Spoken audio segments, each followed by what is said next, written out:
নমস্কার বন্ধুরা, সিএন গার্ডেনের একটি ছোট্ট ভিডিওতে আপনাদেরকে স্বাগত। বন্ধুরা, আমার ছাদ বাগানে এই প্রথমবার কমলা লেবু ধরলো। আর একটি গ্রো ব্যাগে আমার এই গাছটি রয়েছে 10 ইঞ্চি। আর লেবুর কালারটি দারুণ হয়েছে।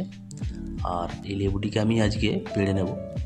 আর বন্ধুরা, এটি আমি দার্জিলিং জায়ান্ট বলে কিনে নিয়ে এসেছিলাম। আর দেখছি আমার ছাদ বাগানে এই কমলা লেবু হচ্ছে কি না আমাদের এই ওয়েদারে।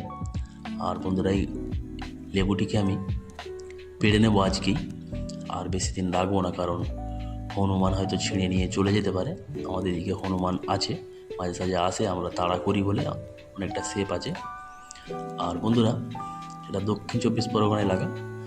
আর এই ওয়েদারে লেবু কেমন হচ্ছে, কমলা লেবু, আর সেটাই আপনাদেরকে তুলে ধরবো। আর বন্ধুরা, কমলা লেবুর অনেক ভ্যারাইটি এই মুহূর্তে রয়েছে। আপনারাও আপনাদের ছাদ বাগানে এইভাবে করতে পারেন। আর লেবুটিকে আমি নিয়ে নিয়েছি, বাচ্চারা সব খেয়ে নিয়েছে, বললো ভালো।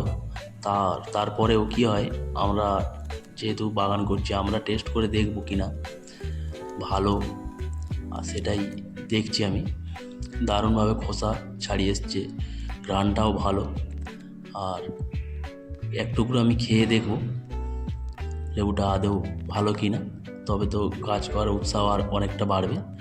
সত্যি কথা বলতে বন্ধুরা, লেবুটা মিষ্টি লেবু, কিন্তু বাজার থেকে কিনে খেলে যে রস থাকে, সে রসটা কিন্তু নেই এর মধ্যে। আর এইভাবে আপনারাও আপনাদের ছাদ বাগানে কমলা লেবু করতে পারেন, ভালো অনেক ভ্যারাইটি রয়েছে। আর ভিডিওটি যদি ভালো লাগে, অবশ্যই চ্যানেলটিকে সাবস্ক্রাইব করে পাশে থাকবেন। ভালো থাকবেন, সুস্থ থাকবেন, নমস্কার।